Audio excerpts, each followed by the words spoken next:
बिलखते हुए सारे गोकुलवासी गए तो देखा तो पूतना पड़ी थी विशालकाय पहाड़ जैसी शरीर लिए हुए, और उसके वक्षस्थल पर बैठ करके मेरे गोविंद खेल रहे थे। अब चारों तरफ से बाल बाल घेर करके खड़े।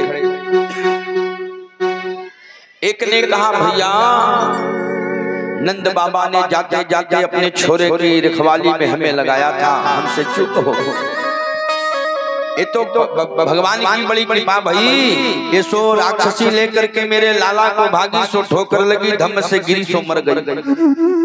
दूसरा कहता है, दारी के ठोकर लगने से अगर गिरी होती तो मुंह के बल गिरी, लेकिन ये सीधी पड़ी हुई है, इसका मतलब है कि ठोकर लगने से नहीं गिरी।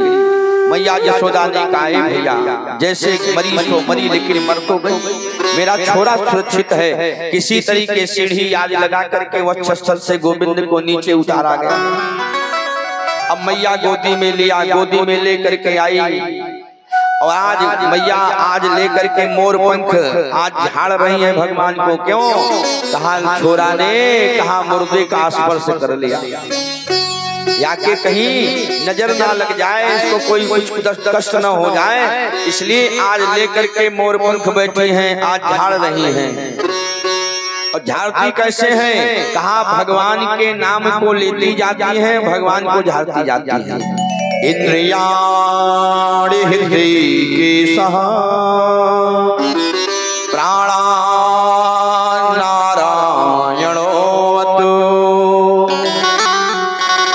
के नाम से भगवान को झाड़ रहे हैं। भगवान मुस्कुरा रहे हैं, वारी मैया मेरे ही नाम से मुंह को ही झाड़ा लगा रही है।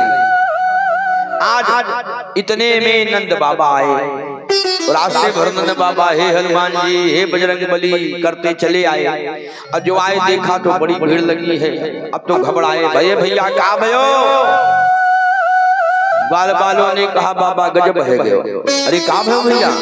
अरे बाबा ये उतना राक्षसी तेरे छोरे को लेके भागी भैया, अब तो कैसे मर गई ये तो नहीं पता है, लेकिन भैया ये तेरे छोरे को लेकर के भाग रही थी, सो इसके प्राण चले गए। नंद बाबा ने देखा, कहा भैया मेरा छोरा तो बाबा सुरक्षित है, या पूतना राक्षसी मर गई। अब बाबा मर गई सो मर गई, लेकिन मथुरा और गोकुल का रास्ता जाम कर गई। तो बाबा क्या करे? नंद बाबा ने कहा, भैया आज मुझको पक्को भरोसा है गयो। काहे को? मुझे पक्का भरोसा हो गया कि वसुदेव पक्को ज्योतिषी है। वाने मुझको पहले बता दिया कि बाबा जितनी जल्दी है तुम भाग जाओ गोकुल में, तुम्हारे गोकुल में कछु न कछु है गो। भैया आज मुझको पता चलो कि वो पक्को ज्योतिषी है। बाल बालों ने कहा कि बाबा इसका इलाज क्या करें बताओ। नंद बाबा ने कहा, भैया एक गिरी है, इसके गिरने से जो है बड़े बड़े वृक्ष टूट गए हैं, ये सारी लकड़ियां इकट्ठा करके इसी के ऊपर रख करके आग लगा दो, ये भी समाप्त हो जाए, लकड़ियां भी समाप्त हो जाए। आज दह्यमानस्य देहस्य धूमाश्च गुरु सौरभा। सुखदेव जी ने कहा कि जब पूतना के शरीर को जलाया तो एक धुएं का बड़ा तेज गुबार निकला उसके शरीर से, और जैसे ही कहा उसके शरीर से धुआं निकला, पूरे आकाश मंडल में छा गया वो धुआं, और उस धुएं से कहा पूरा आकाश मंडल कहा सुगंधित हो गया, सुगंधित हो गया।